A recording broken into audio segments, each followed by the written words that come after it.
Hello, hello, hello.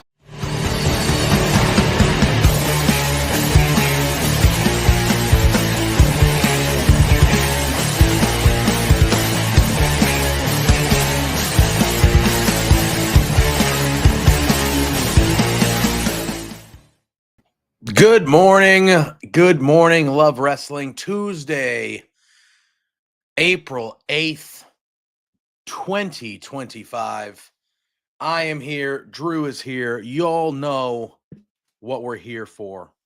It is Firmly WWE. We already got Sandy in the chat saying hello, and that it's his favorite thing on a Tuesday. Sandy, I hate to break your bubble, my friend, but most likely it's not going to be your favorite thing on a Tuesday here soon, because we got to see how this plays out. We've been telling you for a few weeks that our schedule here might change. So I got to see, as we continue to go, what my new schedule looks like, and then we'll kind of adapt. And do we have any confirmation on that yet? Nope, not at all. It's going to literally be probably days before, if I had to guess. So that's the vibe I'm getting, is it's going to be like, oh, hey, yeah, you're starting tomorrow. Oh, okay. All right, cool, good. But we're not going anywhere. Well, Sandy, we'll have to see. We're not going anywhere, but there might be some changes to days, times. We're going to figure it out and get you that information as quickly as we can over the next few weeks, because obviously Drew and I want to continue bringing you this Firmly brand. We very much enjoy doing this show together and with all of you guys. So we're going to figure it out once we have all our information, and we're going to kind of go from there. That's what we're going to do. So, yeah, last night, Raw took place from Minneapolis, Minnesota, which was originally the rumored spot where WrestleMania was supposed to be this year, before they screwed them and went to Vegas. So, yeah, they got a Raw last night. Obviously, we're going to talk about it so we can, dive into it that way. But before we do that, Drew, first and foremost, how we doing on this lovely Tuesday morning? It's not lovely.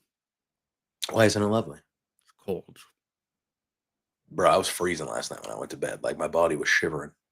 It was, that never happens. I was like, am I dying?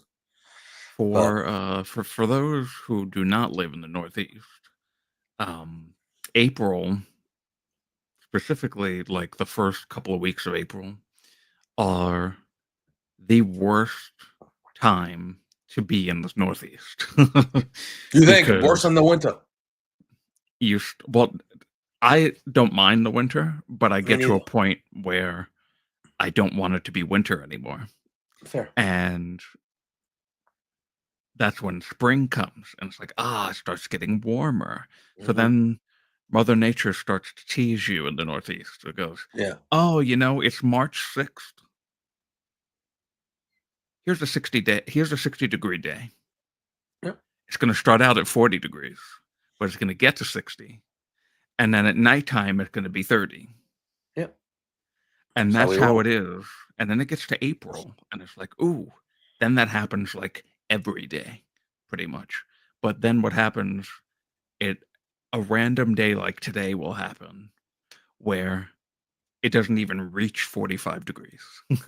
It's just, oh no, it's just going to be freezing today.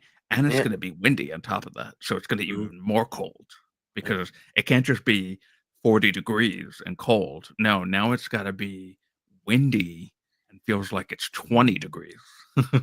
Yeah. It's fair. We got Dan Brown popping in the chat. Good morning, sir. Good morning, good sir. Hope you are well. All right. I mean, listen. Next week is the go home shows for WrestleMania. So we have one more week of Raw. We have 2 more SmackDowns to get through before we are here and we are at WrestleMania weekend, just a week away from this Saturday. So we are getting there, and we are getting there relatively quickly. Like I said, Raw was in Minneapolis, their first Raw back in the States after the European tour. Yeah, they gave them a show.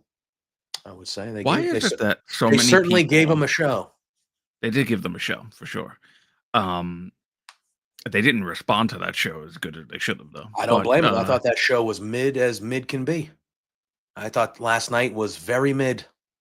Really? Yeah, there were a few things that I liked, but I thought it was just the European thing. But no, apparently they're just being mid heading to Mania. I thought last night was average at best. Well, listen, there are definitely things that I am going to complain about. Yeah, look, I didn't think it was a bad show. I thought the matches were fine. I thought, but there was no progression towards Mania. Nothing happened that changed anything. That is factually inaccurate. I disagree. Nothing happened although I loved the segment with Heyman and Seth. I would have liked that to have been the thumbnail. I liked the segment between Heyman and Seth. It didn't change anything going in. Like, we didn't find any new information out. Like, again, like I thought the Jey Uso Gunther there segment, may not have been new information, but we're definitely getting a new wrinkle in the story. I guess, yeah. A lot of people think that Heyman's going to turn and go to Seth now. Like, that's become a thing. Where, everyone's worried about Heyman with Roman and Punk, and now Seth is kind of standing there. And people are thinking like, oh, could Heyman turn on both of them and go with Seth? Or, stuff like that. So, no, but I did see a lot of people. I don't know. I just thought, and again, it's our thumbnail. It's what we're going to start with because that's what we do here. But I thought, for me, after the last 2 weeks of real good stuff, didn't like the Uso Gunther segment at all. What? You didn't like that? No, Jay should have came out and just beat his ass. Shouldn't have been talking. He literally beat your brother. He literally beat your brother down last week to a bloody pulp right in front of you. You don't come out and start talking and crying to the guy. Beat his ass. You beat his ass. I thought that was exactly what Jey Uso needed to do. I thought it was not. You can cry next week, brother. You can cry next week. How about you beat his ass? Because he literally almost killed your brother right in front of you last week. So I think they did it reverse. I think this week Jay should have physically got back at Gunther and bloodied him up. And then next week he should have gave the impassionate promo where the crowd But next week he would have said, why is Gunther letting him talk? He should beat his ass. Well, I agree. But once you take it to the level that Gunther took it last week, I think Jay coming up and trying to politely talk to Gunther was not it for me. That guy literally almost killed your brother 5 feet from you. And you're going to walk out there and just have a conversation with that guy? Maybe me and Jay are different people, but I would have been out there trying to murder that man. It's not about the conversation. It's about Jay changing into the man that everyone has wanted him to be to make this feel like he actually should be in the main event of WrestleMania. And now I would love to see this match at the main event. It's not going to happen, but no, it's the progression of this story that you so desperately wanted. Yeah, and I thought the last 2 weeks they crushed it. I just thought last night, again, what Jay said, the promo was good. It was a good promo by Jey Uso. I just don't think it was the time for it after he literally almost murdered your brother last week. I don't think you should be coming out trying to have a conversation with the guy. You should be going out there fighting for your brother. He didn't. Okay, so there were obvious changes in Jay's presentation last night, which I loved. I love the all black. I love the I loved the change of tone between Jay, but he should have gotten the ring. He should have acted like he was going to talk, and he should have whooped that ass. That's what he should have done. So you weren't listening to his promo then? Oh no, I was. And again, the promo was good. The substance was good of the promo. I just didn't think that was the time for that promo. It was because of the promo. That was absolutely the time to do that, because he comes out, he's not yeeting with the crowd. He cuts down to the ring. He not once gets on the ropes. He does not do a yeet the entire time. Mm-hmm. He gets in the ring. He's very shaky. He's very reserved and gets on the mic and is talking so incredibly calmly in a nervous way that whole time, most of the time, until it gets to the end when he starts yelling. But the whole promo was about him confronting his fear of Gunther. He tells his mom on the phone, "I was scared of you, Gunther."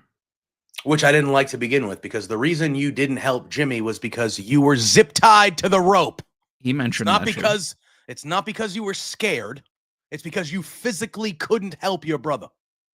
So, yeah. Didn't like it.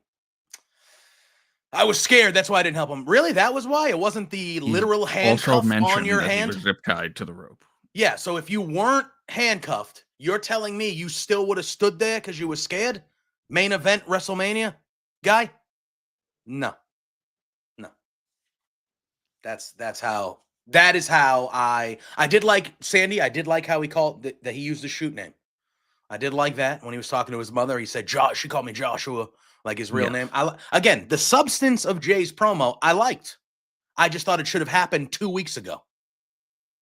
This type of promo should have happened a month ago or next week. It shouldn't have happened the week after the man literally tried to murder your brother. Like that. Now's not the time for a nice, calm conversation after he literally this is disappointing. Tortured your brother. That you feel again. This way. This is very disappointing. Like it is what it is. I just think that for me did not fit the vibe that I was expecting from Jey Uso last night. I was expecting Jey Uso to literally be out for blood, because Gunther was out for blood last week. Instead, you said that you were scared and you talked to your mom, and now you're not scared anymore. Okay, good. Well, I'm glad 2 weeks from WrestleMania you're not scared anymore. You shouldn't have been scared from the jump. What are you talking about? So it's just kind of that part of it. Again, I feel like this segment, which if you're just looking at it objectively, was a good segment. I just feel like in the timeline of the story, last night was not the time. Last night was not the time for it. And that's how I feel about it. That's how I feel about it. Not a bad segment in general. Like the promo was good. I like the realness of Jay. I loved how he was in all black and he wasn't doing the yeet stuff. I thought that was a nice little change.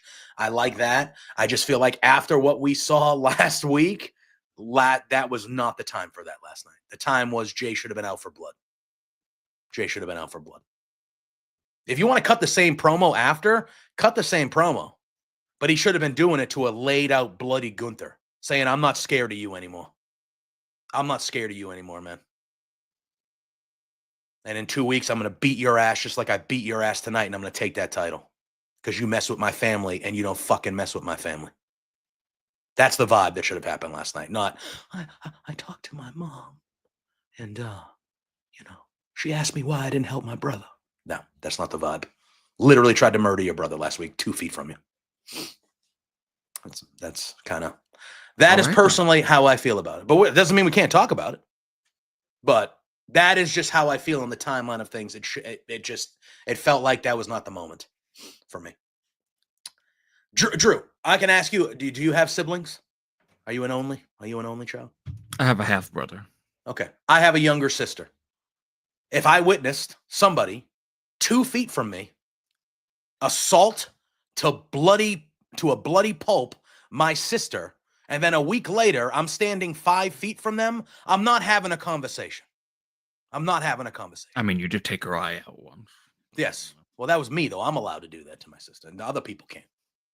But you know what I'm saying? Like, I'm not sitting there just going, my sister was in the hospital last week, and that's not I'm not having a conversation with that person.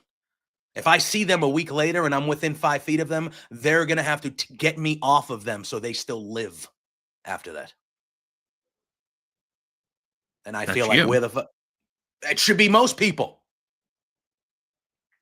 Should be most people. Yeah. You saw what happened last week. Aren't like that. You saw what happened last week. If a bully that I was really scared of beat down somebody,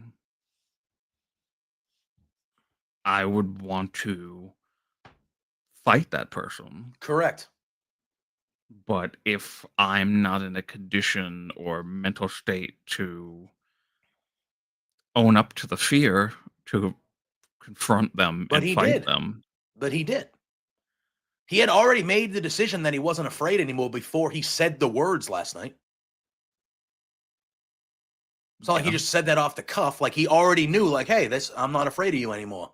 So if you're already there mentally, why are you letting the guy walk away? He remembers what he was like as main event Jey Uso, the right-hand man to the tribal chief. Mm-hmm. And he didn't like that person. And now he's praying for forgiveness because he has to become that person in order to take down Gunther. Yeah. Again, it didn't sour me on the program. I still think the match will be good. I think it will open night one. I think Jey will win, and it'll be a great moment for everybody. Again, I just feel like after what we saw last week, for me, I just thought that this was misplaced. I felt like this should have maybe happened next week or something like that. I just feel like, so what, now you're going to get the ass whooping from Jey to Gunther next week on the go home Maybe show. Not. Okay. Again, then what? Then I don't know. I felt like I liked the substance of what Jey was saying. I just didn't like. He should have been defending his brother more than he did, in my opinion. So that's kind of all right. That was really how I felt about it personally. Gunther's mood changing as well. Yes, that did happen in Gunther.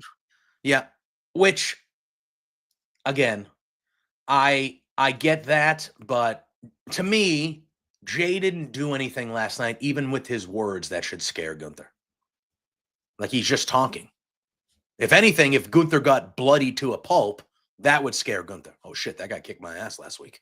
Maybe I do have a bigger challenge than I think. But him just saying he's not, like, to me, if I'm Gunther, I'm not changing the way I think either, because I'm looking at that and going like, okay, great. All right. I don't care words, bro. I literally don't care that you said words.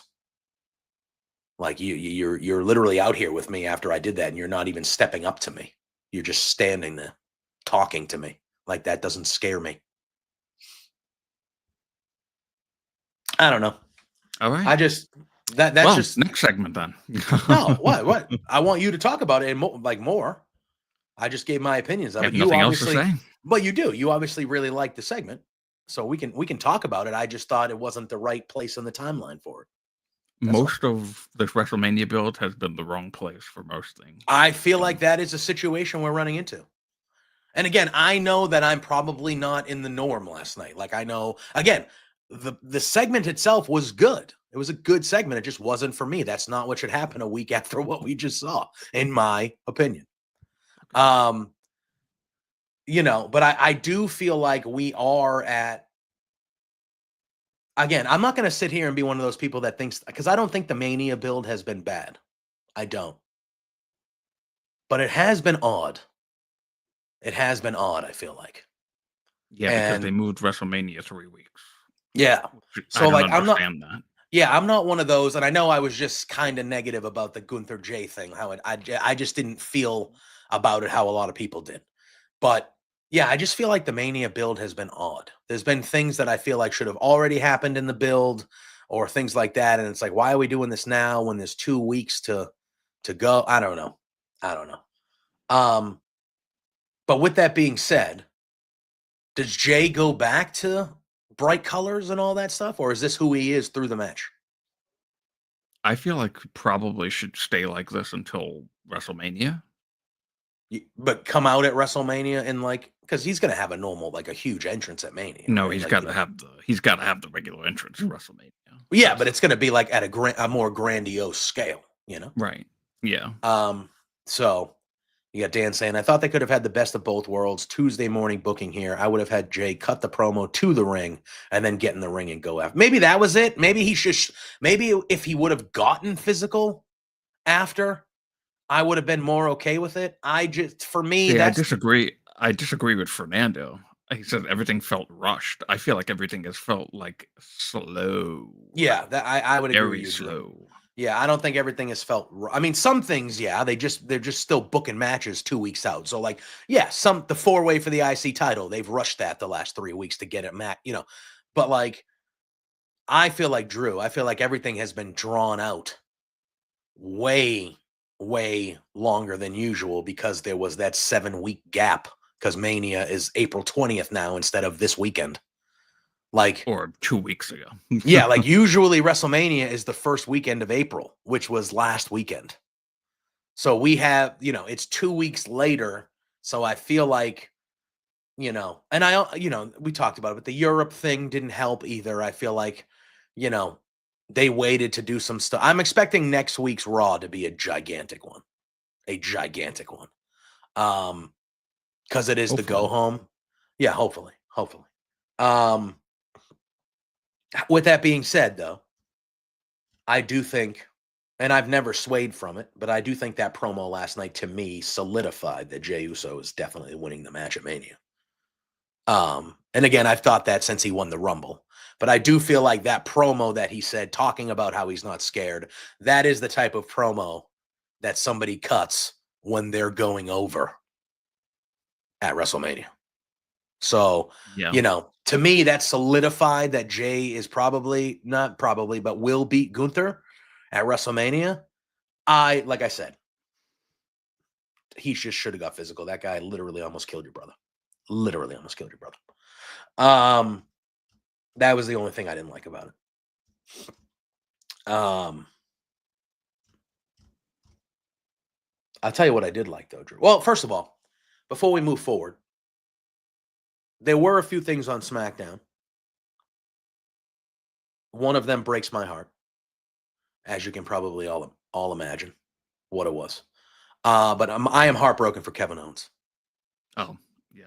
I am heartbroken for Kevin Owens. You all know how much I adore that man. He is my favorite guy on the WWE roster. He was about to have a major WrestleMania match with Randy Orton. And obviously, he has a serious neck injury. He had to come out on SmackDown and cut a very real promo in the ring, basically saying, hey, I got to, we checked. My neck has been bothering me for a while. Checked it out. It's not good. I have to go get neck surgery, and I don't know when or if I'll be back. And neck surgeries are no joke. We've seen a ton of wrestlers go through them. It's a long road back. Some make it back. Nowadays, more make it back than don't. And that's what we're hoping for KO. But just a bummer, especially around this time of year, too. A couple weeks from Mania, he's got a big match with a legend in Randy Orton. Just awful. Just awful timing. And KO has been so good this year. I mean, he's good all the time. He's the best. But he's been so good this year. That match was one of the ones that I was one of the more interested in seeing. Yeah. So just such a bummer.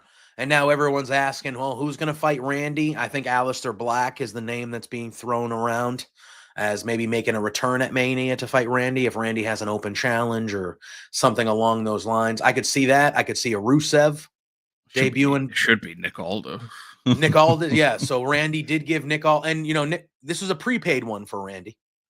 Because if you remember all the way back when he hit Aldis with the first RKO, he paid double the fine. He said, yeah, that was for the next one. Well, the next one was on Friday. He hit the one on I would be okay with Aldis versus Orton. I would be 1,000% okay with that. I don't think that's what we do. I think we probably get a returning Rusev or Aleister Black or something of that nature. I would guess that's a kind of a perfect way to debut one of them to come back at Mania. Obviously, I don't know if they would win that match against Randy. They'd come back with an L, but it is what it is. But I do think debuting either one of those we all know they're coming back. Sammy, but why would Sammy do that though, right, Sandy?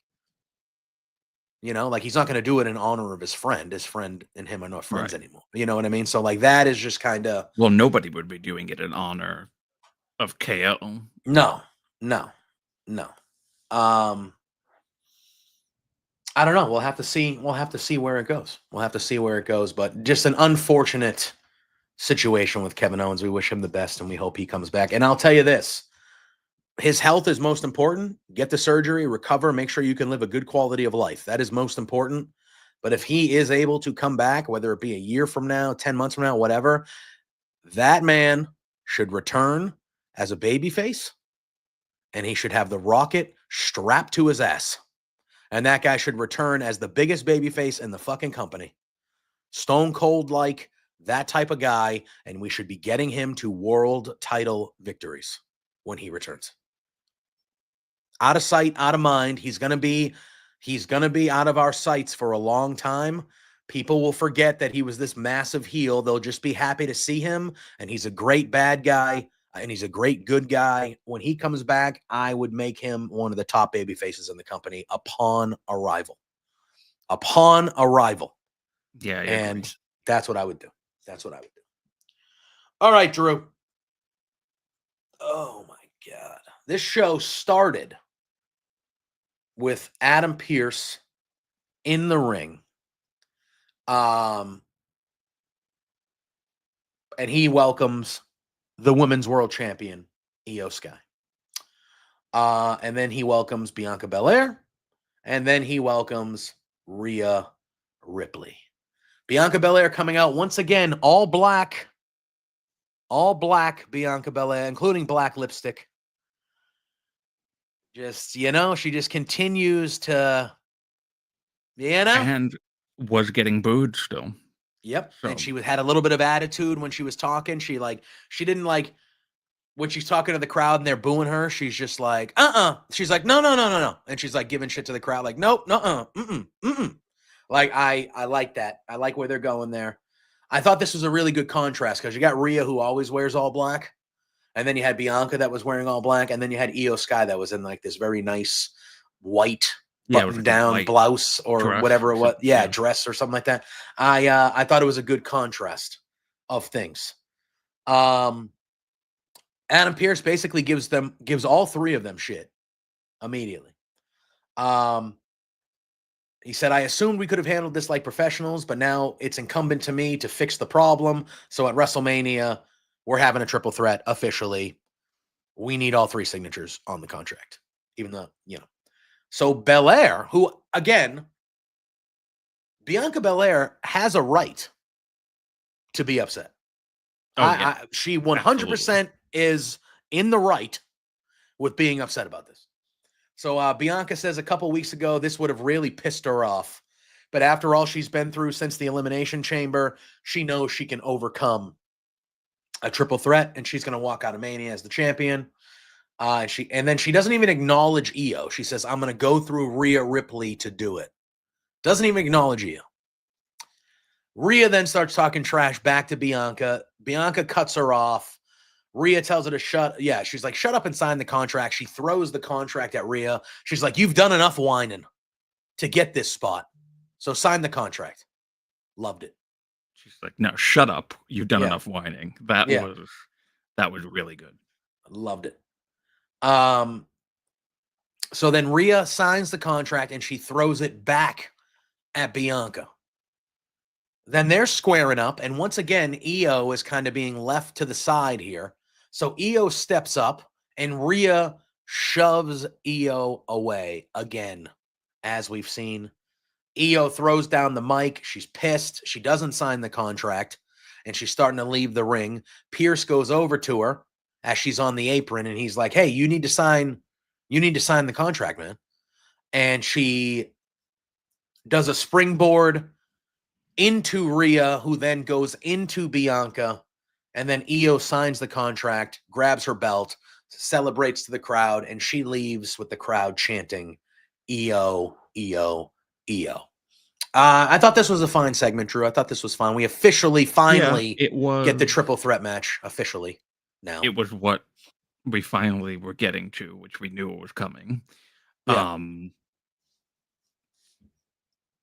Do I still agree that Rhea should be in the match? No, but she's the needle mover in the company, so she's got to be in the match.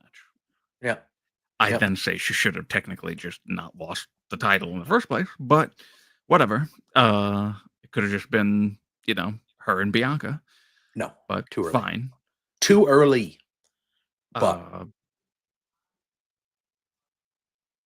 I still don't understand your insistence on this being too early. If they were doing the one-on-one, that needs 2 months ago almost. Yeah, and that's not enough time for arguably the biggest match you haven't done in your company. And if it's not going to main event a WrestleMania night, you shouldn't be having the match. Sorry. Well, that is having this match period then. Well, that's fair, but that is, to me, male or female or whatever, that is the biggest match they have in the company that we have not seen proper one-on-one. And it should main event a night of WrestleMania. And if you're going to shoehorn it in 2 months before, 6 weeks before WrestleMania, 7 weeks, whatever it is, and it's not going to main event one of the nights at WrestleMania. The other main event wasn't shoehorned in the last few weeks. Yeah, but that's different.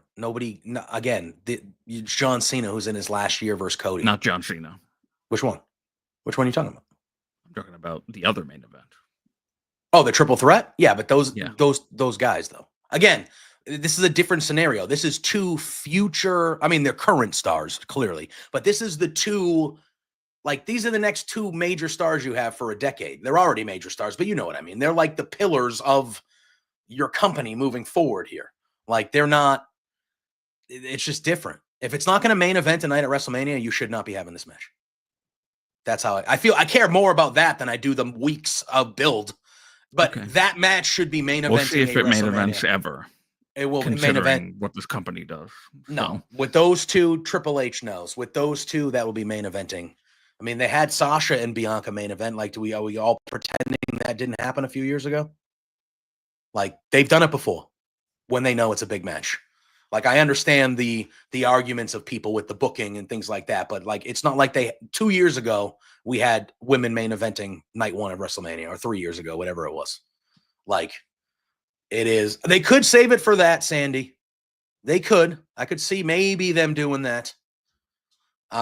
Because it's an all-women pay-per-view. So that would be an exception to me. And they've already kind of started this build. The whole build has been how these two don't give a shit about EO. EO's the champ, and they're no, they're just they just care about each other. So I don't know. EO should just win. I don't disagree. I think the longer this goes, which again, we only have one more week, but the way that they've kept this story going, where the other two are focused on each other and not focused on EO at all, that to me should lead to EO winning. Because they're too focused with each other, and EO's sitting here going hey, I'm that guy. Yeah, I'm the champ here, But yeah, I thought this segment was fine. I liked EO kind of standing tall. I think that was pretty good. We then head to the Judgment Day clubhouse. Finn Balor, not in a bad mood, which you thought he would, because Dom getting added to the four-way at Mania, you would think that would piss Finn off. But he's actually being cool about it. He's pretty even-keeled, he's chilling. In his own way. Exactly. And Liv Morgan is yeah, Dom's in the match. I'm glad he's in the match. It doesn't matter which of you win, as long as somebody brings the IC title to the Judgment Day. And Finn, you can see he's not he's trying to be. It almost felt like Finn is trying to be nice, or Finn is trying to be cool, because that Finn is oh, it does matter. I didn't get that at all. Yeah, because again, he's he didn't snap, or he didn't have he wasn't being curmudgeon-y Finn even when she said that. He was just kind of yeah. He was kind of agree, yeah. He was kind of going along with it, even though we all know that Finn's and then was it matters if I win. Whatever they say about you, that you're a loser, and just really needling it further and further. It's okay. Yeah. That's that That's the Finn that loves adding to the tension. 100%. 100%. Yeah, he said that Dom doesn't have the killer instinct. He's a loser. And then he's like, but you got a chance to prove them wrong by beating Penta tonight. And he goes, I believe in you. Okay. Then we had a women's IC Intercontinental Championship match. It was Bayley versus Lyra Valkyria. Good match. Good match between these two. I thought Bayley was going to win this thing. I kind of did. I kind of was like, oh. I kind of did too, actually. Yeah, I was like, are they going to give this to Bayley? But Lyra Valkyria pins Bayley. She countered the Rose Plant into a jackknife pin and got Bayley. 1, 2, 3. And she retains the IC title. And she goes, they're kind of doing the thing after the match, Drew, where it looks like they're going to hug or handshake. And Lyra puts her hand out. And at first, Bayley slaps her hand aside and then starts to leave. And then she has a second thought and she comes back in the ring and she gives Lyra a hug and kind of lifts her hand and puts her over. I mean, she's staring at the title the whole time she's doing it. Like Bayley is staring at the title. But so I guess they just dropped the Roxanne Perez stuff. It feels like, and obviously you were in our chat. We were doing the watch along last night and I had Josh and Pluggo on with me.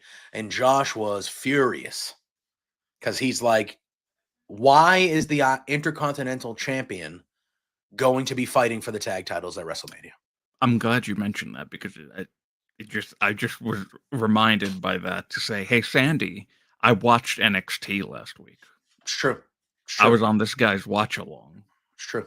He did pop on. We got another good one tonight from NXT. Another good one tonight. Triple threat with Oba, Javon Evans, and Trick Williams in a triple threat. Oh, baby. Oh, that's going to be incredible. Especially when Trick Williams is found to be the leader of Dark State. Yeah, it's tonight. I thought that was a Stand and Deliver. No, that's tonight. They're doing that tonight. And the Dark State is going to align with Trick. And then I think it's going to be at Stand and Deliver. I think we're getting Trick versus Oba 1-on-1 for the title. I don't think Javon Evans makes it to the title match at Stand and Deliver. I would love it if they ran it back for the title because I do love Javon Evans. But I think Dark State is either with Trick or with Javon. I think they're one of the other. Their actions make me think it's Trick that's going to be the leader. And I think we find that out tonight in the triple threat. I think we find that out tonight. It's happening. Okay, maybe I might actually then have to watch that. Yeah, okay. It's going to be a good one. That's going to be a good triple threat match between those three guys. But yes, and I do think Josh has a reason. Like, and again, he had a lot of the same reasons that I've been saying, that we've been saying on here.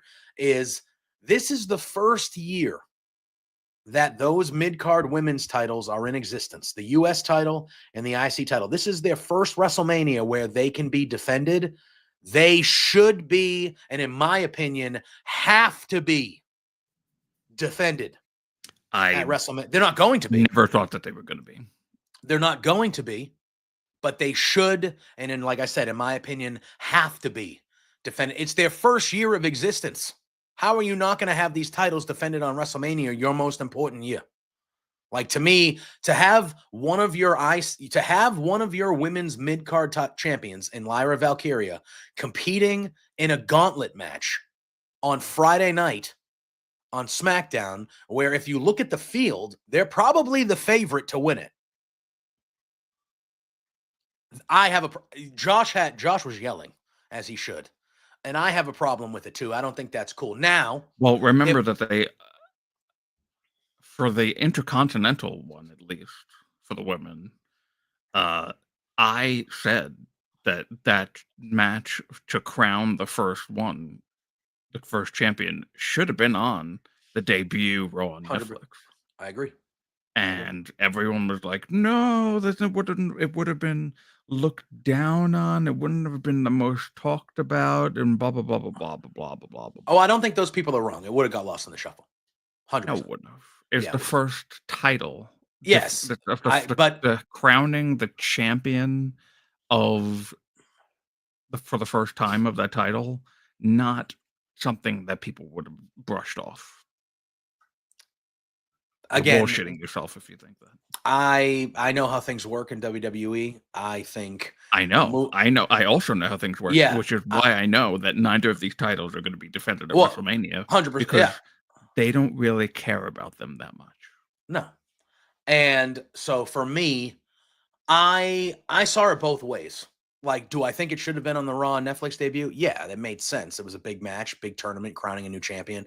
You should have. But once they booked the Raw the Raw on Netflix debut with what they booked it would have been the 5th most important match on the show. Like, that's not great. That's not great. So it would have been an important match on the show. It would have, but it would have been the 5th or 6th thing, regardless of what spot it was on. It would not have been brushed over. But then yes, it would have. But then people would have been like, "Oh, everybody's only talking about Seth and Punk and Roman, and that nobody's mentioning it." And it's like, yeah, because it was the 5th most important thing on the show. So I feel like I think they meant. I'm not going to agree with you on that, but fine. I think they meant well, because in their eyes, they were like, if we have this next week, it's kind of a standalone big match on a Raw. Whereas it's in the middle of this giant, grandiose celebration Raw that is the Raw debut on Netflix, and we already have 5 major things booked for it. And it was John Cena came back for the first time on Raw that night. You had the main event. You had tribal warfare with Roman and Solo. You had all these big things that were billed that, unfortunately, that match would have been billed as the 4th or 5th most important. Or it would have been seen as a bigger deal because it was put on the show with all that major stuff. Yeah, I don't disagree. But I can at least see why they had that thought process, kind of. Let's hope, Fernando. Let's hope. But anyway, now when it comes to the Lyra and IC thing, maybe last night with Bayley slapping the hand away, maybe that's a little foreshadowing. And maybe on Friday, Bayley maybe leaves Lyra. Or they don't win and Bayley gets frustrated. And like, if they wanted to do that, because obviously they did the thing with Bayley first slapping her hand away, I think for reason. I know at the end she was like, no, and she went in and hugged her after. But like, that could have been a tease. No? Like a foreshadowing thing? Mm-hmm. I mean, maybe. I don't know why the big, not big, but the direction that they were showing us all that they were going with was Bayley and Roxanne. And all of a sudden, poof. Yeah, so, Roxanne. Yeah, I don't know. It's very weird. Like, I know Roxanne didn't travel to Europe, so I get that. But like, yeah, it's very odd how they just kind of went away from that, where it feels like that was like easily where they were going. But I don't know. We had our first segment of the mediocre comedian section of Raw, where Bert Kreischer was interviewed backstage. American Made rolled up, and then we saw Otis and all them come up, and it was Bert Kreischer takes his shirt off, so Otis took his shirt off. Everybody took their shirt off. Whoa. Bert Kreischer's not a funny man. So it is what it is. Don't dislike him like I dislike Tony Hinchcliffe, because Hinchcliffe's a piece of shit. However, Bert Kreischer, not funny at all. If you find him funny, cool. Not funny. Didn't care about this at all. Not funny at all. So Otis did call him. Look, I like the Otis and him thing because they're very similar. They're very similar in how they do things. So I thought that made sense, and it made me laugh when they ripped the shirts off. I was like, oh yeah, Bert with no shirt on, duh. That's what he's kind of known for. That makes sense. Like, I thought they did that well, but like, I just don't care about, whatever. He is a big star though, so I mean, it is what it is. Yeah, Dan, I'm 100%. Like, he's gonna get a huge pop because he is like a really big, popular comedian. That's what all the celebrities on the Raw are for, just for a huge pop. Yeah, but it didn't do anything. And it does nothing every week. No. Him sitting behind the announcers and just seeing him all night, sitting there, that does way more, at least like when I'm looking at it, like that does way more than like getting them involved in segments and stuff. I'm like, oh shit, Bert Kreischer's like front row. That's, he's a big deal. But anyway, AJ Styles is interviewed backstage. says that he's in a good place right now. And he's like, I feel good. I get to embarrass Logan Paul on the grandest stage of them all because you can't beat experience. And then we see Karrion Kross walk into frame. Once again, Karrion Kross presenting his hair to match the person he's on screen with, because that's his thing. And he had the luscious hair like AJ. He taunts AJ. AJ's like, what do you want, dude? Like, what do you want? You've been bothering me for a little bit now. What do you want? And Kross says, I want to help you. And I want to help you find the AJ Styles that can get the job done. If you lose at Mania, we all lose at Mania. And then AJ Styles says, I'm going to go talk with Adam Pearce and you and me next week. You and me next week. So next week, we're getting a Karrion Kross versus AJ Styles match on Raw, which I'm good with. I'm good. Yeah, that should be good. It should be good. I really like Karrion Kross. Fernando. No, he's not. No, Fernando, I would not think that, brother. I don't know where you're getting that. I mean, don't get me wrong. That's what I would want to happen. But I don't know how you can come to that conclusion. So then we have a 6-man tag. This match was fucking crazy. This match was great. This was a very good match. Yeah, American-made, El Grande Americano, and the Creeds against the LWO, Cruz del Toro, Dragon Lee, and Joaquin Wilde. Very, very good match. At one time, that Joaquin Wilde did that spot where he jumped off the back of 2 guys and jumped over. Incredible. It's a great spot. He got so much air. That was a great spot. These guys were going back and forth with each other. These 6 guys, they made it work, man. They made it work. It was really good. And towards the end of the match, Ivy Nile gave Grande Americano, it looked like a piece of metal, or like a little piece of metal or something like that. And he stuck it in between his mask right around here. And he gave the flying headbutt to Dragon Lee with the metal. And he gets the 1, 2, 3 off the diving headbutt. So Grande Americano. Nice hometown victory for Chad Gable there. And, I mean, he wasn't out there. He was out there later. But Grande Americano, in his 2nd match in a row on Raw, gets a victory. And he's heading to WrestleMania, Drew. Grande Americano is fighting Rey Mysterio one-on-one. I have nothing to say about this. At WrestleMania, which, again, have no problem with the match. That match will be great with Rey and Grande Americano. Wrestles a lot like Chad Gable, though. For somebody that's not him, he does have like that quality of wrestling. But that match should be fine at Mania. But again, it's okay to match at Mania. I was going to say that's what I was 1,000 other things that deserve a that's what I was going to say. We have time for this.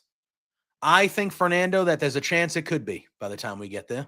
That mask for mask. I do think that is an easy way to get, people like Drew that think it is Chad Gable when there's no proof. I think mask for mask means something different in the gay community, but it's but mask for mask, physical mask. Yes, that will definitely be what happens at WrestleMania for sure. I would think. And Inferno, let's pray to fucking God we don't. I don't need to see that guy ever again anywhere. So that happened later on in the night. Rey Mysterio, much thinking like you, saying that would be hilarious, actually. Yeah. So we're getting that at Mania, and that's where I lie, Drew, where it's like, okay, so we have enough room on the Mania card to add this match, but we don't have enough room on the Mania card to have Chelsea Green defend the U.S. title. Or Lyra defend the IC title. But we can throw in a nothing match between Rey Mysterio and Grande Americano. So we can do that. Like, that is where I have issue with the booking. Why New Music Inferno say fuck me for? Jeez. Because only I told you get the love? Yeah, I mean, the hell? I'm obviously going to get the love, bro. It's just who I am. Wow. Thought I liked you, New Music Inferno. Wow.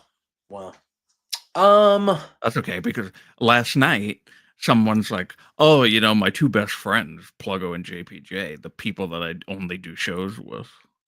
First of all, I did not say that. Well, you didn't say that last part I added. I did not say that last part at all. You were not on screen. If you were on screen with us, I would have said 3. But there were only 2 there. And those are the guys that I have been, I said, there, it is what it is. I see where my position is. Oh, yeah. I do more shows with you. Let's just say I do more shows with you on a weekly basis than I do with either of them. So, Right. Just saying. Forget it, pal. Just saying, bro. Just saying. We come back from commercial. Maxine Dupree and Natalya were also in Adam Pearce's office before Ray walked in, and he gave them, last week Dupree talked to Pearce and she said, "Hey, I have an idea. Me and Natty have been talking about things. I want to run something by you." And this looked like Pearce kind of agreed to whatever it was that her and Natty. Natalya didn't look too into it, though. Can I tell you what I want to happen now? I want Natalya. I want Maxine Dupree to be the girl that Natalya snaps on and becomes the Bloodsport character on WWE television. Okay. I wouldn't hate that. Because if you noticed again, Natalya last night wearing all black. Wearing all black. I don't know if you've seen Natalya's or Natty Neidhart as she's going by. I don't know if you've seen her promo she's doing on social media for Bloodsport and shit. They are fucking incredible. I don't follow her. So. Oh, you got to go out of your way, man. She's done like 2 of them. They are incredible. Like to the point where it's immediately like, can you give me this person on WWE television, please? Because I would immediately care about Natalya again. Immediately, if that's who she was. They have been incredible vignettes and promos. Go out of your way to watch it. Very good. And I'm very excited. She's fighting Masha Slamovich at Bloodsport Mania weekend. And brother, I'm ready for that one. My God. Bloodsport rules. It's like my favorite non-WWE thing they do Mania weekend. I just fucking love Bloodsport. And there's a lot of WWE presence on it this year. A lot. Baszler's back on it. Charlie Dempsey's back on it. Natalya's doing it. There's a lot of WWE presence, and I really like how they've kind of done that lately over the last year or so. Let their wrestlers go do that stuff because I think it's cool. Julia, the Creeds fought each other last year on it. Like, good. All right. We then had a World Tag Team Championship match. Noted racist comedian Tony Hinchcliffe was at the table. For this one, and I have this entire part muted, so I have no idea what was said. He barely. I mean, he was talking, and it was fine. He didn't add anything. It wasn't like he was bad or saying corny shit. It was just he literally added nothing. Did he say something about Big E? That I wouldn't remember. I was doing the watch along, so we were chat. I didn't hear every single word that he said. Somebody making a comment that I know that made a joke about Big E. Well, he was on New Day's side. Like throughout the match, he was definitely being the heel and like rooting for the New Day. Yeah. Yeah, dude. He said that Puerto Rico is a floating pile of garbage in the ocean. That's that guy. That was a joke. Trumper. Not that automatically makes you racist, but it kind of does. But Trumper guy said that, the main thing that he got in trouble with, as he should have, as he said that Puerto Rico was a floating pile of garbage because he's a racist and he's more importantly a terrible comedian. So here's my thing. Tony Hinchcliffe, the Kill Tony idea of the show is a good bit. It's a good gimmick. It's a good bit. It's a good show. But Tony Hinchcliffe is not talented. He is not talented. What he does is he gets actually funny and talented people to show up at the show and make the shows good. And so when he has funny and talented people. Yeah, like when he has Shane Gillis there, it's good. When he has Adam Ray, the guy that does Dr. Phil. Yeah. Like he has those guys. The Joe Biden hilarious. Donald Trump thing that they did. Yeah. I actually found that funny. Yeah. So like the show because itself, it was them being funny, not Tony Hinchcliffe. Yeah. Like the Kill Tony gimmick of a show is a good show. It's a good idea. I understand why it's popular, but that guy is not. I have not seen that guy tell a joke that has made me laugh. I have not seen that guy tell a joke that's made me laugh. I've seen everyone surrounding him at that table tell jokes that make me laugh, but he has yet to. And I know we got a comedian, we got Dan in the comments, and he even said, he's like, I'm not one to bury other comedians, but this was not good. And it's like, yeah. But either way. It's funny that next comment that he says is that Hinchcliffe came off as a fan that won a contest to do commentary. That's what it felt like to me. Isn't that like the whole premise of Kill Tony? Well, yeah, isn't Kill Tony like he like takes you win the opportunity to come and perform for a minute as a comedian? Is it you win to get there? I thought it was just like unknown, like lesser known comedians. Like, do you have to like fight to get on there, or like you win to get I thought there was like is there no contest? I don't watch the show regularly. I think the people that are going up there doing the comedy, I think they're in a contest because Tony and a bunch of people. Yeah, okay, they pull Rame's name. Okay, that's what it is. All right, so people sign up for the chance to do 60 sec. Got it. Yeah, because I do remember after they go, then you have all the comedians that are like, ask them questions and say, oh, we like this, we didn't like, whatever. Either way. All right. World Tag Team title match. Again, I went into this. I thought the New Day were going to win, man. I thought they were going to win the titles tonight. I thought they were going to do it. I didn't really. I kind of predicted a DQ here because they needed to get this dragged out a little bit longer. Yeah. So that's what made sense. It actually made sense, I thought, to do that. Yeah. And I think that we're going to get this match at WrestleMania. I agree. And I agree with Sandy. I feel like New Day should probably win the tag titles at Mania. I feel like that's probably what we get there, if I had to guess. But I thought this was a pretty solid match. But at the end, Xavier Woods does the Eddie Guerrero spot with the chair. And New Day wins via DQ due towards Xavier Woods doing that. So nice little callback to Eddie there. And then after the match, New Day attacked the War Raiders with the chairs. They were wedging a chair in the corner. They threw Eric head first into it. Don't disagree with you there, Fernando. They throw Ivar over the timekeeper's barricade. And then they had they were going to do a spot where they had a folded chair and they put Eric's neck through it, and Xavier Woods was going to jump off. But road agents, security come, they swarm, all that stuff, and they break it up. So I do agree. I do think we're getting this match at Mania. They're going to run it back at Mania. And that's what we're going to do there, man. Then we had Dominic Mysterio going one-on-one with Penta. Penta, say it every week, just continues to be cool as hell. I loved the color. That Penta was wearing last night, that baby blue. He had a new, like a blue on. It looked very nice. Yeah, it looked like almost a baby blue. Loved it. Loved the color. He looked great. And him and Dom had a pretty good match here. Back and forth. And at the end, Carlito was out there. Carlito got involved a smidge, but not really as much as I expected him to. But I thought this match overall was really solid between the two. At the end, Penta hits the sacrifice arm breaker. He hits the Penta driver. He gets the victory. And then after the match, Carlito hits Penta with a backstabber, and they're beating him down. And then let me tell you, Braun Breaker's music hits. And this spear that he gave to Carlito running down the ramp, all-time spear. All-time spear. Like he came flying out of nowhere. He did like a full rotation flip after it. Like it was just a massive spear.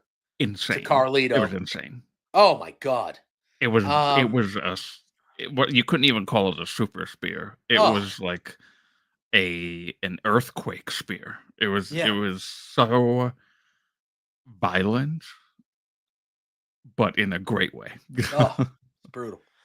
He then spears Carlito out there on the floor. He gets in the ring. He spears Dominic, and then he sets up Penta, and he spears Penta. So he hits all three of them with the spear. And as he's celebrating, Finn Balor comes from behind, He hits that like headlock elbow drop thing that he does. And then Balor grabs the IC title. He holds it up in the air. He looks at Penta and he says, this is gonna, it's gonna be me. And then he turns to Dom and he kind of ignores Dom. He doesn't say anything to Dom, but he looks at Dom and then he holds the title up. And then he turns around and he barely gets out of the way of Braun Breaker trying to spear him. Very cool. And that's how this ends. So all four guys, Braun gets the better of Dom and Penta, and then Finn kind of gets the better of Braun heading into Mania. Fernando, I agree with you. I think the one thing that I know is I think Braun Breaker is the only guy in the match that I am certain isn't winning the match. I don't know. Right now, I'm still up in the air about who I think is going to actually leave with the IC title at Mania. But the one person, that's what I'm leaning. But I could see Dom. I could see Dom sneaking it to make Finn lose his fucking mind. I could see that happening. But actually, I feel like it's going to be between Dom and Finn. Between Penta and Finn, I think. Maybe. Yeah. I feel like that's probably. I actually feel like Finn should win out of everybody. I don't disagree. And I think that will then have. I mean, we don't know if they're ever going to call back to the Finn Live hotel key card thing, or they've just dropped that. Yeah. So I can't say that they'll use it to kick Dom out of the Judgment Day, but I would rather see the Judgment. If any of them have to win and not Penta, I feel like Finn would make the most sense. I would agree with that. I could, like I said, I think Dom sneaking one and really making Finn lose it, that is something that could happen, I feel like. But I do feel like Finn needs to win something. I think Finn needs to win something. If Finn is winning this match, he should pin Dom. It's probably the way to do it. All right. Then it was time for our main event segment, and it was a good one. Paul Heyman is in the ring on the mic. He does his normal intro and all that stuff. He says he will always be loyal to his tribal chief, Drew, Roman Reigns. He says that's item number 1. And then he goes, item number 2, he will also always be loyal to his best friend in the world, CM Punk. He says, just because I'm loyal to both does not mean I will ever in my life be disloyal to either one of them. So when it comes to WrestleMania, let's get one thing perfectly clear. And right as he says that, Seth Rollins' music hits. Seth makes his way to the ring. He gets right in Heyman's face. And he goes, I'm not going to beat around the bush. Whose side are you on? He goes, are you going to be the best friend to CM Punk, or are you going to be the special counsel to Roman? He goes, you're trying to convince everyone, including me, that you can do both at the same time, but it's occurred to me after last week that you're neither. He goes, I know you're going to give me the spiel. He goes, but Roman doesn't give a damn about you. He just uses you and likes when you shine his shoes, book his private jets, order his steaks, and so on. He says Reigns doesn't respect him and tells him not to play dumb and reminds him of what happened after WrestleMania last year when he lost the title and left the bloodline in Solo's hands. And then he leans into Paul. He goes, what happened to you during that, Paul? When Roman left you high and dry, what happened to you? He goes, you were fearing for your life. They treated you like scum. He goes, and then in front of your hometown, in front of everybody, you got massacred in front of your own kids. He mentions his kids' names. Rollins does. He mentions Heyman's kids' names during this.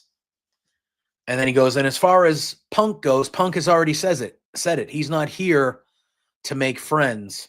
He's here to make money. And he goes, CM Punk 10 years ago walked out on him, same as he did everybody. And when he came back, did he come back because Heyman asked him to? He goes, did he come back and, embrace you when he came back? He goes, you guys love to reminisce and romanticize about war games, but Seth, and this was really good. Seth leans in and he goes, Paul, do I have to remind you that CM Punk wasn't the Bloodline's first choice? I was. Good callback. That was a good callback by Rollins. Yeah. And he goes, I declined. And then CM Punk was actually the last and only choice. And he joined the team out of the goodness of his heart because he loved his friend Paul Heyman? No. He did it because he knew he could get a favor out of you. He goes, CM Punk loves nobody but himself, and he'll be honest with everyone. I feel bad for you, Paul. He goes, you're in a difficult, unenviable position. And he's basically like, hey, who are you going to pick? He goes, but, and then this is where Seth starts like caressing Heyman's suit and like rolling up and down the buttons and things. And he goes, if you want, I do have an easy solution that I could just have you removed from the match. And he goes, just let me know. One swift kick to the head, one stomp, and you don't have to make this decision at WrestleMania. You don't have to be there. I can remove you from the situation. And then what happened? He goes, but I understand you're not going to betray either one of the guys. He goes, so maybe I'll just remove you from the situation. So then Seth starts getting a little physical with Paul. He pushes him. He shoves him a little bit. He's getting a little physical. And Paul actually stands up for himself. And when Seth kind of goes for like his fourth or fifth little, tap, shove, whatever it is, Paul grabs him and he gets in his face and he goes, don't lay another hand on me. Don't put your hands on me ever again. And then Seth just goes, okay. And he kind of pushes Heyman towards the corner like he's going to take out Heyman. And then CM Punk's music hits. He runs down. They brawl to the floor. Punk throws Rollins over the announce desk. They brawl down in the ringside area. They're dealing with the steps. He's grinding Seth's face on the steel at one point, Punk lines him up for a stomp.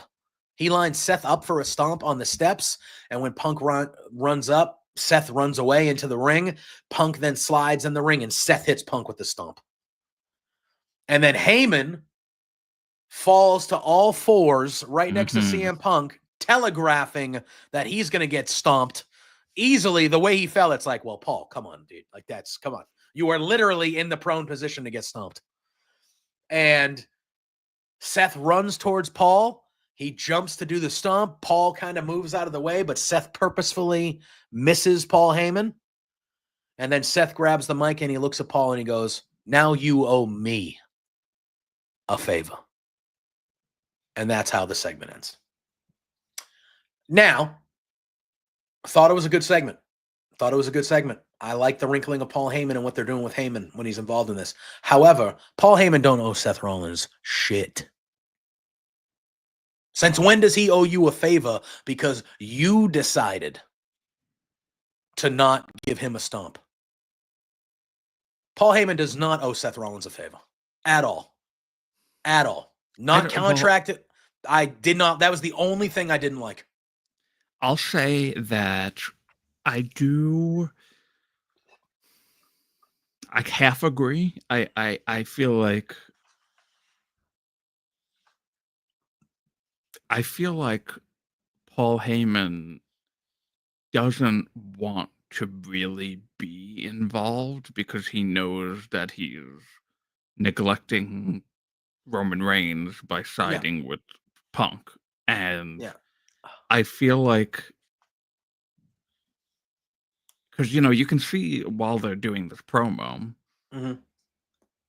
especially when they get to the part, he gets to the part where both Roman and Punk left him high and dry when after WrestleMania last year for months to be manipulated and gaslit by Solo and his new bloodline until they powerbombed him at MSG. And in front of his family. And I feel like I don't know if there really would be a favor here, but so like I saw a lot of people saying Seth and Seth and Paul are now going to be aligned at WrestleMania. Yeah, like where Paul would like screw the both of them somehow and then side with Seth in the end. Mm-hmm. I don't know if that makes sense really, because I don't think that if Seth were to turn heel, I don't think that he would need Paul Heyman. That's I think fair. he'd be a perfectly fine heel by himself. I agree. So I don't know that I would like Paul Heyman to side with Seth. I think that Seth should have talked Paul into not siding with either of them and walking off. And then Seth wins as a result of Paul Heyman walking off, because then they're both going to be just Roman and Punk are both going to be distracted by Paul choosing one over the other. Yeah. Until Paul says, fuck you both, and walks off. And then Seth takes advantage of that and wins the match. Yeah. I don't disagree. Spencer popped in the chat. Not how I thought it was going to happen originally. No, me neither. He says he's catching up on Raw right now. He said, what's our overall score out of 5? I expect that I'll be lower than Drew. I had it like a 2.53 out of 5. That's where I would have said like a 3.5. Yeah. There were good things that happened on the show. The matches were good.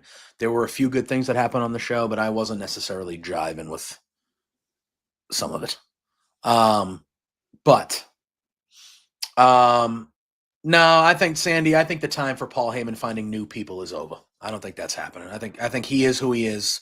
He's involved with these two guys and a third guy that we probably won't see anymore. But I don't know how much Heyman wants to be kind of doing more. Fernando, that is very, look at it, subjective. You do you, brother, but that is a very high score for a mid-Raw. But it is what it is. I can see why people would come to the conclusion that Seth maybe and Heyman could, because it's the thing that, Heyman's involved with the other two. There's this third guy, Heyman getting fed up with the other two to the point where maybe he just says, screw you both. I think your idea of him just kind of leaving and being like, I'm not in the middle of this anymore. Like, you deal with it. You deal with it. And then that could mean Seth gets a victory. Like, I like that idea more than I do Heyman like aligning with Seth, because I just think that doesn't make sense at all for the alignment of it. But yeah, I don't know. I do think it adds a little bit of intrigue what they've done with Heyman here. I really did like this segment with him and Seth. Some of it didn't make sense to me, but I liked Seth being like, hey man, like, I'll solve your problems right now. Like, I will take you out. Like, let me give you one stomp and you don't have to worry about this because you won't be involved at all. So is he though? So, that's kind of how I feel about that. Now, Roman Reigns is advertised for Monday Night Raw next week. Yes. I assume that Punk and Rollins will also be there. So I assume that we will get kind of the blow off of these three heading into Mania. They still haven't said that John Cena is going to be there next week, though. John Cena was not there last night, as we kind of expected that the first one back in the States, he would take it off. Nor was Cody. Wait, what? Huh? Cody wasn't on Raw last night either. I know, but I'm saying, like, John Cena, we kind of had talked about how we expected him not to be on Raw last night. Coming back from Europe, being on Raw 3 or 4 weeks in a row. But they have not advertised them for next week yet. So I don't know if that means. I would think he'll show up at the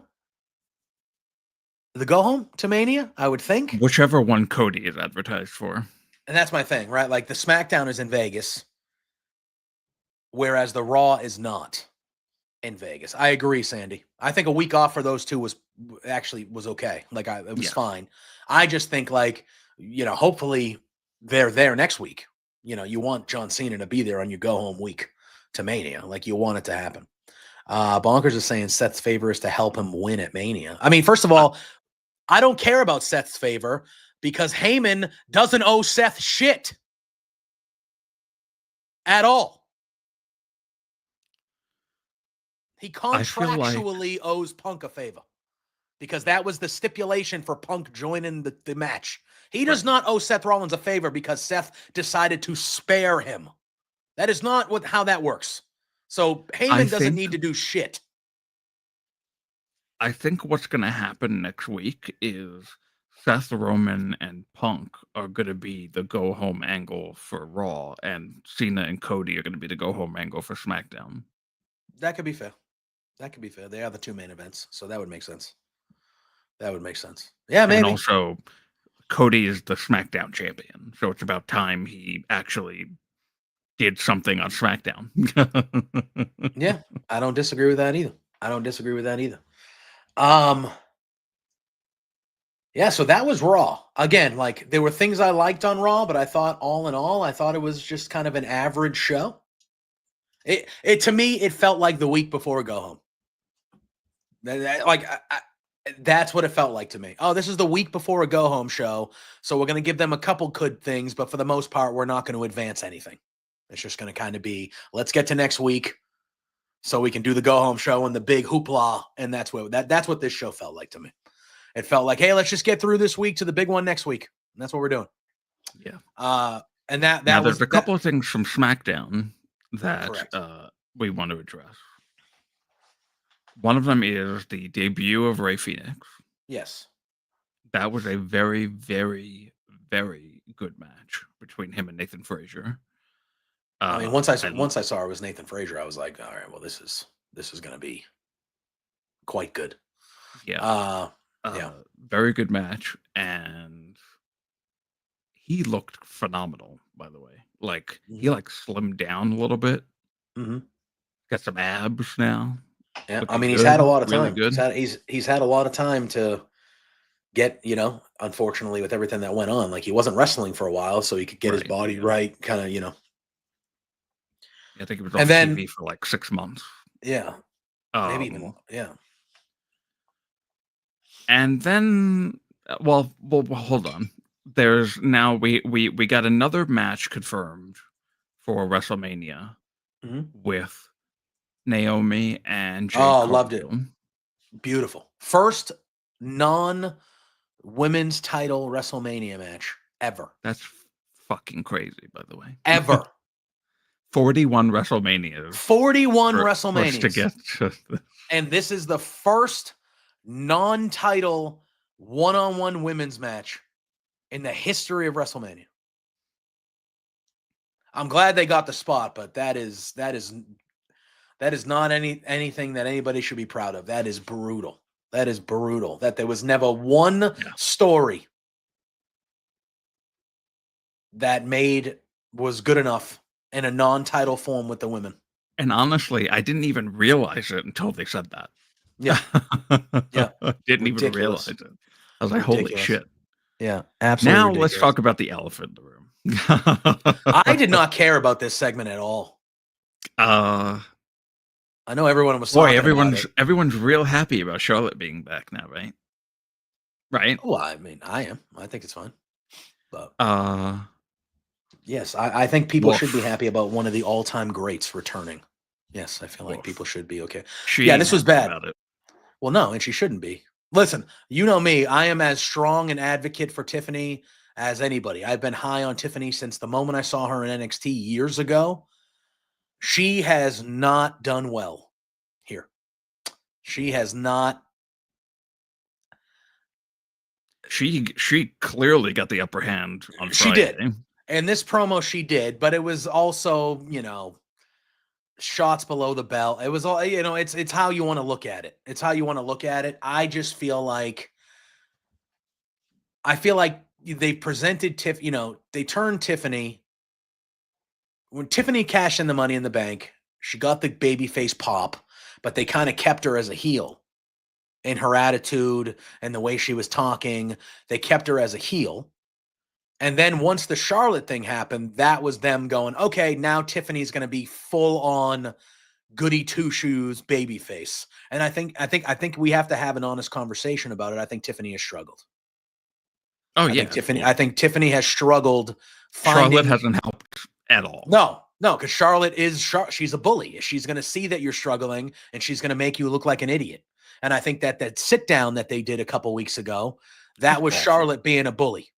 Because Tiffany was struggling, and instead of Charlotte being a professional and guiding her through it, she was making Tiffany look worse and worse and worse and worse. And I don't think I don't know anything. I'm not backstage, but I can imagine that Tiffany did not feel great about how Charlotte treated her in that. She got butthurt when Tiffany threw her back at her on Friday. Exactly. And then you have Friday where Tiffany clearly throws some stuff back at Charlotte, and you could see Charlotte in the ring not having a good time. And it started with the crowd. Thank you, Chicago, by the way. You were a good crowd for this segment. Well, here's my thing. Like, do we expect Charlotte to get cheered? Like, the crowd doesn't like Charlotte. Like, is that new to us? Like, should we not be expecting crowds to get on Charlotte? They were giving her like Dominic Mysterio. Yeah. Which is what should be happening. She's a heel. And she, for some reason, got rattled by that. Yeah. And just like quit mid-segment. Just like, oh, okay. I'm not saying anything anymore. Which is like totally unprofessional. And I mean, the acorn doesn't fall too far from the tree, brother. Well, yeah, that too. So I say, are we happy that Charlotte came back?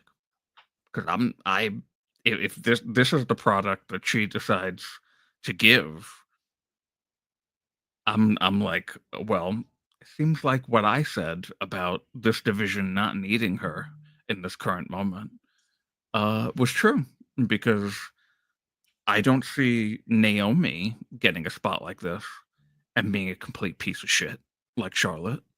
I don't see Rhea being in this position and being a piece of shit. I don't see Bianca being a piece of shit. I don't see even Nia Jax being a piece of shit like that. Yeah. So, sorry, but I'm calling it like I see it here.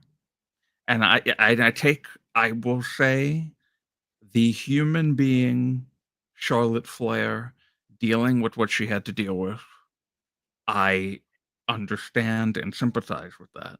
But you do not then get to turn it around and be an asshole like you've been for the past 3 weeks to Tiffany, and then expect that Tiffany should just sit there and take it and not, hit the ball back to you and be like, well, you know what? If you're going to do this, now I'm going to show you that I can actually get below the belt too, and I can get under your skin.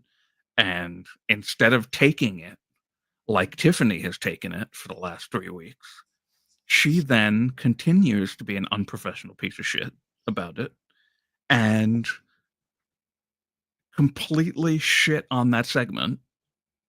I mean, the segment was shit. The segment was shit to begin with, but it was a bad segment to begin with.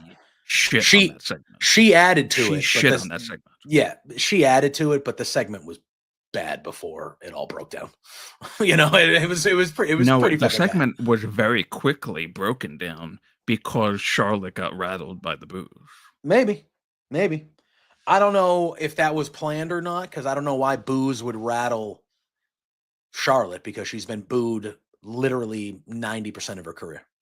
So I don't know why. You got to ask Charlotte that question. Yeah, I don't know why. And again, like you said, earlier in the day or the day before, I saw an interview with Charlotte where she talked about some real personal stuff, and I empathized with her and all that stuff. So I don't know if maybe there's just a lot going on, which is why she reacted that way. But we've seen it happen before with Charlotte. Do we not remember the title swap with her and Becky? Right. Yeah. When Charlotte acted like a petulant fucking child again.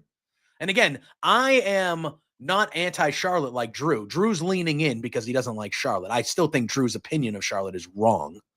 But he's leaning in because a bad segment happened and he's like, okay, I can lean into me hating Charlotte. And that's what he's doing.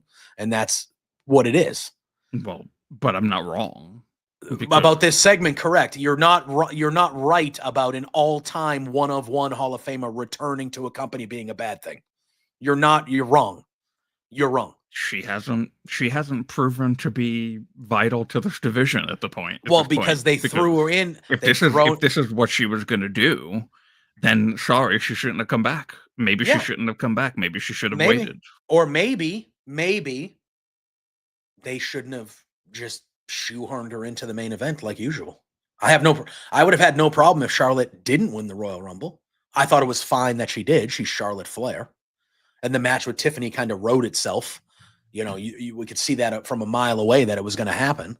But you could have just not had Charlotte be in a title picture at Mania. You could have had her doing something else. Or, but that's not what WWE does with Charlotte Flair.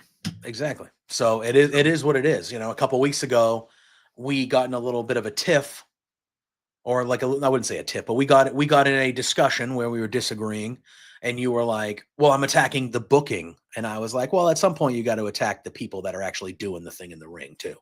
Like, you know, they're the ones in the ring. If they know it's shit, you know, they can change it. Like, do you think if CM Punk was doing a segment and he knew it was dog shit, that CM Punk wouldn't take that segment into his own hands? He 1000% would. And he would make it a workable segment. Roman would do the same. You know what I mean? Like Cena would do it. So like Charlotte, you know, it is what it is. It's one of those things. But I also think that this build has just been ass. It's been terrible on both sides. And I love Tiffy. And I think Tiffy should go over, even though she won't. I think Tiffy should go over at Mania. However, I think the right thing to do would be Charlotte putting Tiffany over. Do I think that will happen? No. But that's what should happen. But at the same time, this story, regardless of what happened on Friday, this story has been ass. Has been ass from the jump. Like, they're not giving me an actual reason why these two want to fight each other. Now we're getting to like the, you know, it's just low who can out bitch the other. Yeah, that's like now we're getting yeah, it just for me, and I know that Tiffany's the good one in this story. To me, that segment on Friday, to me, it felt like these are two not great people. Why do I want to root for either of them? Why do I want to root for either of them when this is what we're making jokes about a woman's divorce, or real life divorces, and like we're making jokes about that. Then you're saying that her boyfriend's in your DM. Like I'll put on the Real Housewives of fucking whatever if I want to see that bullshit. And that's my problem. Is why are these two resorting to Real Housewives type shit?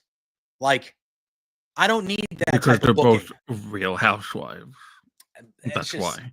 They're the blonde bimbo bitches that you see on every Real Housewives show. But that's to me, what Charlotte is, and that's what Tiffany is.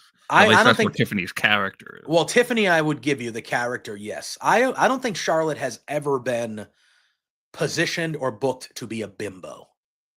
I don't think that Charlotte has ever been positioned that way. She's a blonde. Well, no, I wouldn't say she was a bimbo. Yes, she's a blonde, but she's never been presented to be the ditzy, Barbie-like,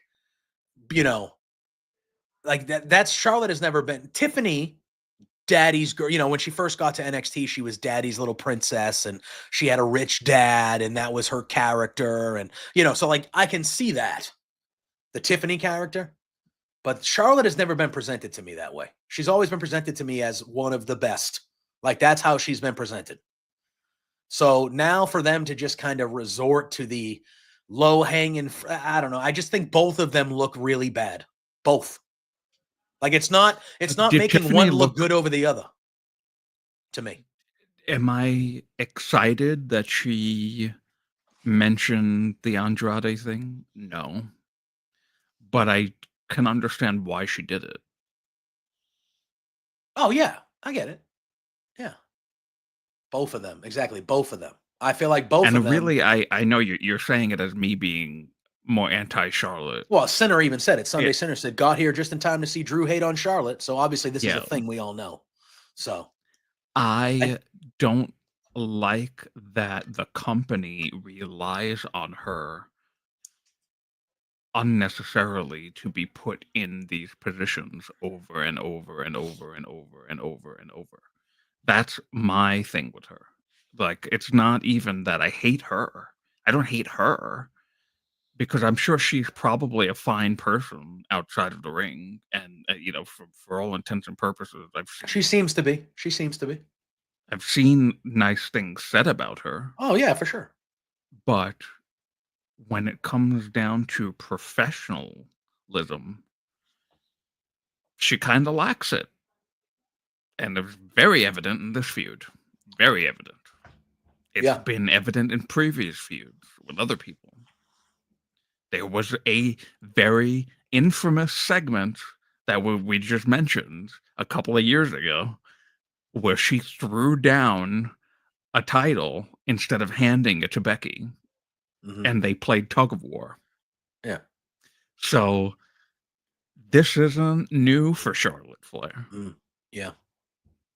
And it upsets me that Charlotte Flair is always the well that they go to when there are infinite amount of more, I won't say more talented, but almost to the level of Charlotte that are very over, that people would rather be in that spot than Charlotte. That's fair. And that's a fair criticism. And even when Charlotte was coming back, I was very, even though I was pro Charlotte, I was very like, hey, I completely understand the people that don't like Charlotte because they feel like Charlotte always comes back and is immediately winning everything and blah, blah, blah. And we saw it. She came back and won the Royal Rumble in her first match. Like, knew it was going to happen too. I understand that sentiment of why people are tired of or don't like Charlotte because of that. I just think Charlotte gets way more unnecessary hate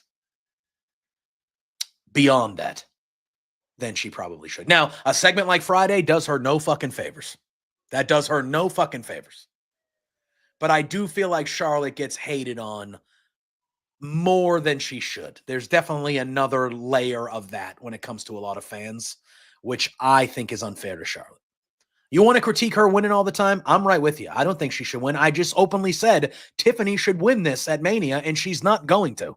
Charlotte will leave WrestleMania as the women's champ on SmackDown, and I think that is the wrong decision.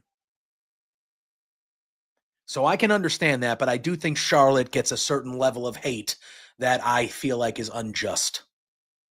It's the same thing with Mercedes.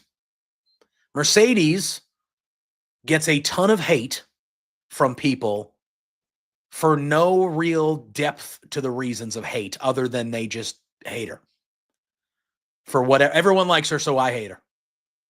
Type of stuff. Well, but it's not the same thing, but I do think that both of those women get unnecessary hate from a certain section of the wrestling fans that I don't feel is fair. I will say though that the Mercedes one is way more unwarranted than the Charlotte one, because the Mercedes one, people assume that she's out for herself professionally, and it by all means doesn't really actually seem that way. That's a perceived notion that people have come up with in their minds and just assume that that's how Mercedes is.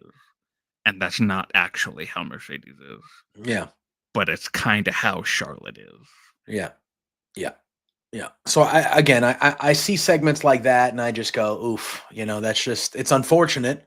I didn't read any of the reports that came out of it or anything like that about, I don't know if you did, about how the vibe was backstage after, or if Charlotte or Tiffany had words, or I haven't read any of the, neither have I, Fightful Select or any of those like rumors or whatever that has come out from it. So I don't know if there was more to it. I know Ric Flair said something on Twitter. Oh, fucking shock.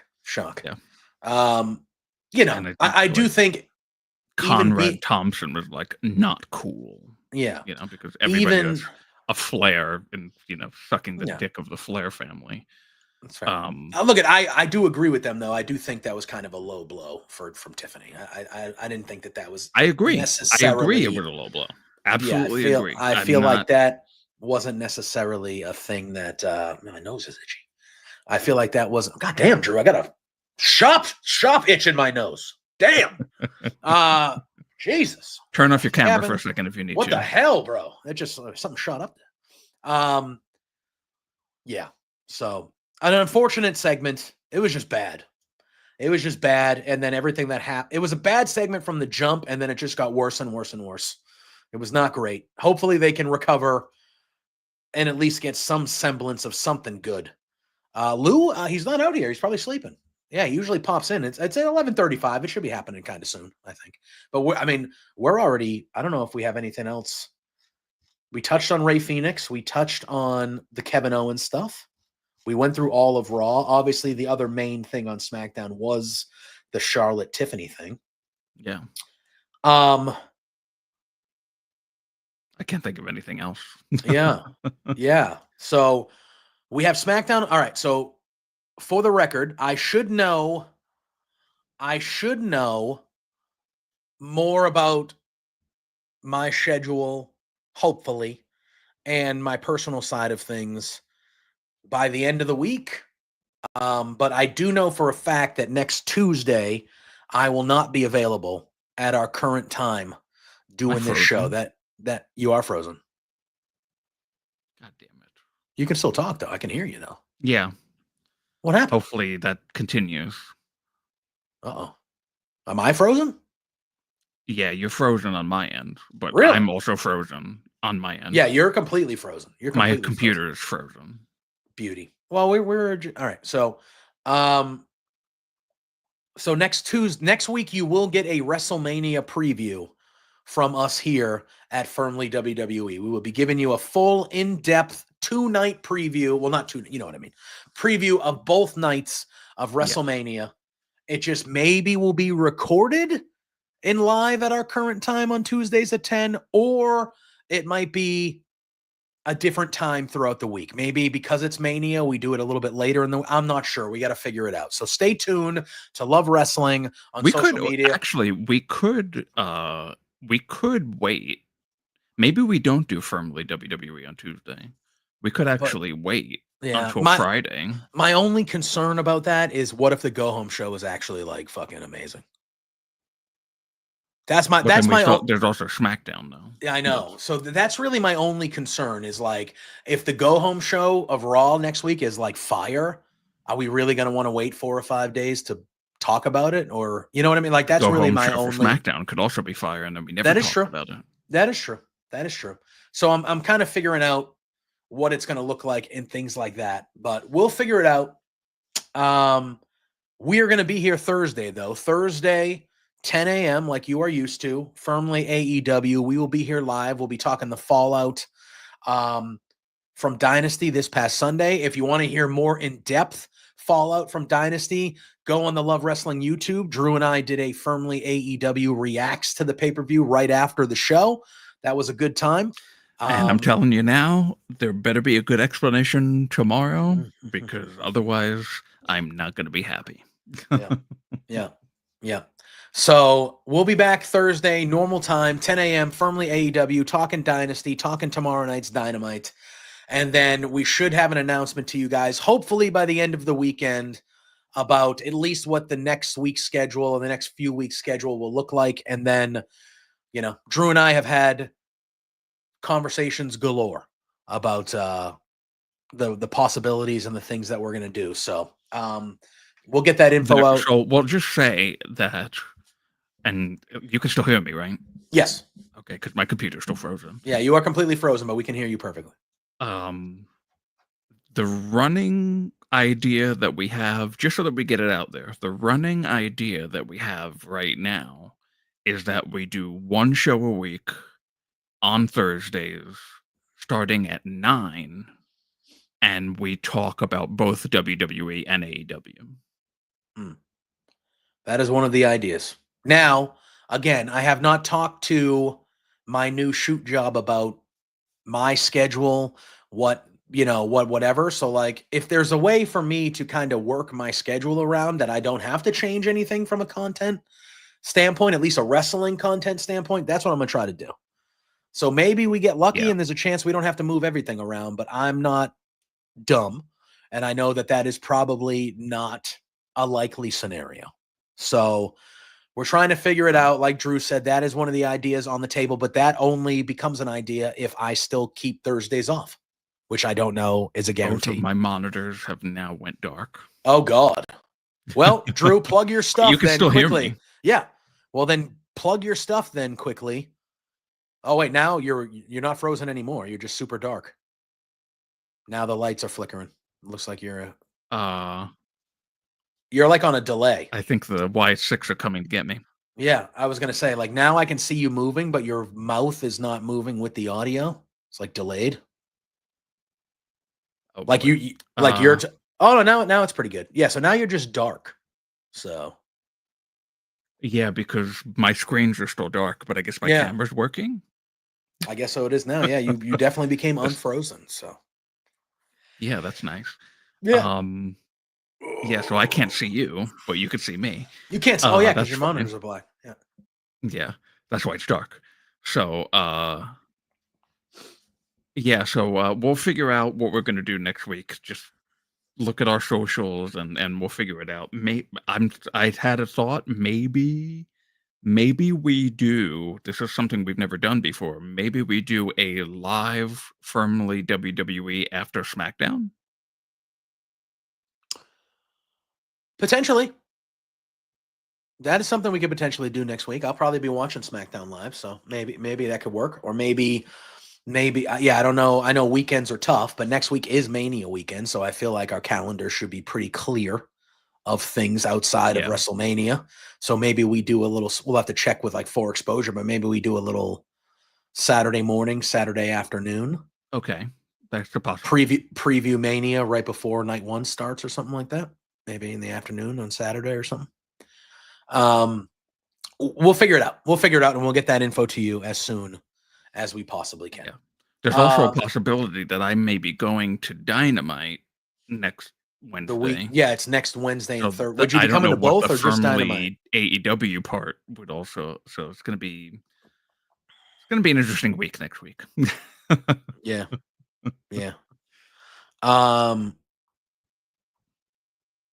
Yeah, so we'll figure that out. Yeah, you would if you do make the trip, would you be staying for the Thursday show too? Because they're doing a live Collision on Thursday. Probably not. No. Okay. Yeah, I'm still waiting. I've applied for access, but unfortunately, AEW, at least when they're in the States, I know we've had some people up in the Canada get some access to AEW, but at least in the States, they are a tough cookie to crack. Do I look a little brighter now? You do.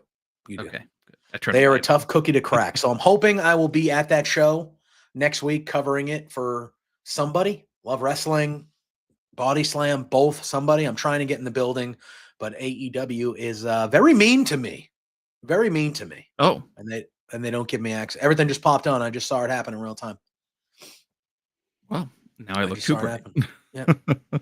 So we'll see. But on that note, Drew, why don't you plug everything, get everything out there, and then we will make our way out of here and get ready for Thursday. That's the first time actually ever that my computer has recovered from that. That's a good thing. Without me having to restart. That's a good thing. Yeah, I guess.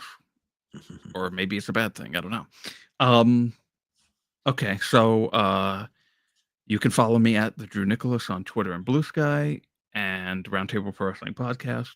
And as I mentioned earlier, Firmly LW, our Firmly Love Wrestling Twitter account, where we will be more active, and we've kind of been more active lately.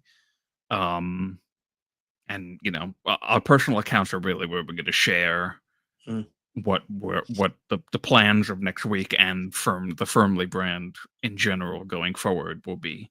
Yes. So look out for that late this week, beginning of next week. And you have things to plug and a new thing that I noticed this morning. Oh, yeah. Okay. Yes. Yes. So I'm interested in hearing what that's about. Yeah. So obviously, you know where you can find me. We said Tuesdays and Thursdays here for now. 10 a.m. Firmly Love Wrestling with Drew. Thursday nights, 8 p.m. Me and Pluggo, the flagship between two beards here on Love Wrestling. Monday nights after Raw. We didn't do it last night, but Monday nights and almost every Monday night after Raw, I hop on over to bodyslam.net and I do the Raw Dogs post show with my pals Nick and Corey over there. You know, you can find me on Twitch playing video games. Obviously, that's going to be changing how often I'm doing that as well moving forward, but I'm still going to take time to play some games and get angry because I stink and things like that. And yes, the thing that Drew is referencing is our pal here at Love. He was part of the original crew when Love Wrestling started. He's had a couple different stints here at Love Wrestling. Our pal Josh Robinson has created his own media network. It is called The Hive. He's been working on it with me for the last couple months. Like not with me directly, but like, you know, I've been a what would you call it? A consultant. Yes, I've been a consultant, I would say.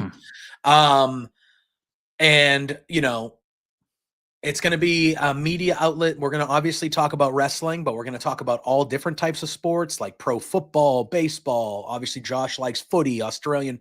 You know, we're going to do video games. We're going to do entertainment. It's going to be this big encompassing media network. Josh had been thinking about doing something like that. And he finally, the name and everything came to fruition. And I didn't know that I was going to be the first one he announced. But he obviously came to me and he was like, you have, you know, if you want to do something on the network, you have carte blanche. Like you can do whatever you want. Like I trust you. You can do whatever you want. So I'm still thinking of ideas or so. But he was like, but you're in? And I said, yeah, of course. And so he made the announcement late last night, our time, Australian time. It was like the middle of the day. But late last night and this morning, he made the announcement that I was actually the first announced. There's been a couple. I think there's been a couple other people that have been announced today. But I was the first talent announcement for the Hive. So very much looking forward to that. Again, don't know the idea yet. It's probably going to be a couple months before it actually is launched. But yeah, very cool endeavor that Josh has kind of thrown his whole weight behind. And hopefully it should be good. It should be good. I would expect you probably get a message here soon, Drew. But you know, it's not my, you know, I don't want to put the cart before the horse, as they say, but I would probably check your DMs.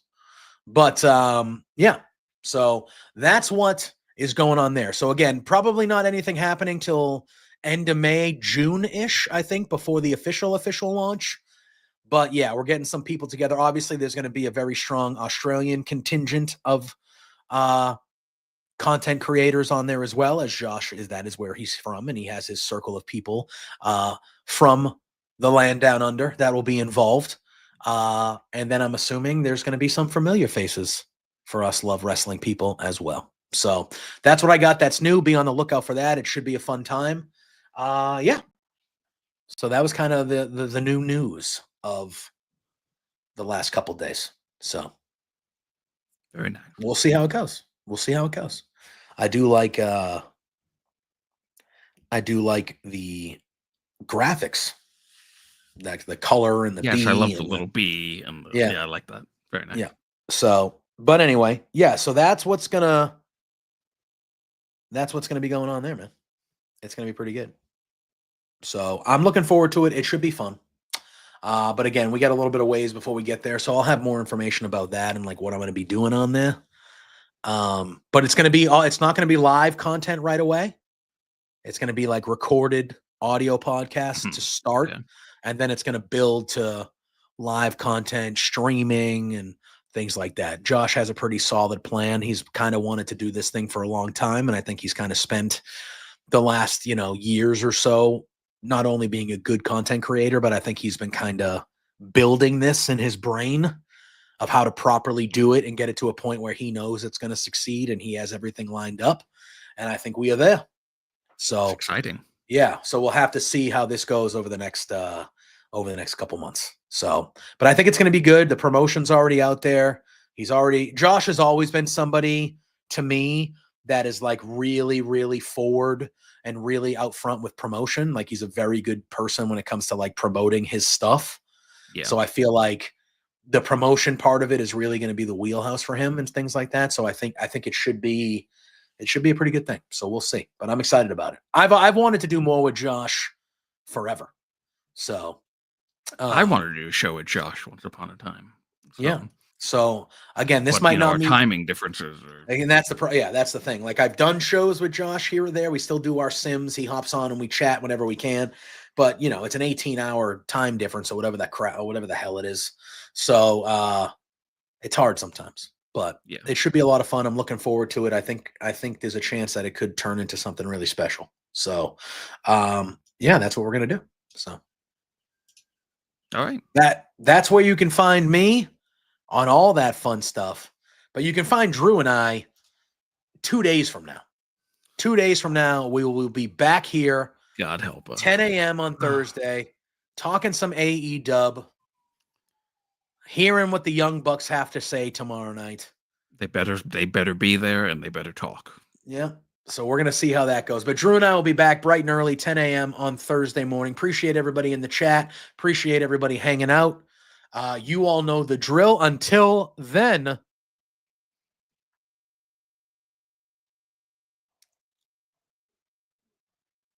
peace out.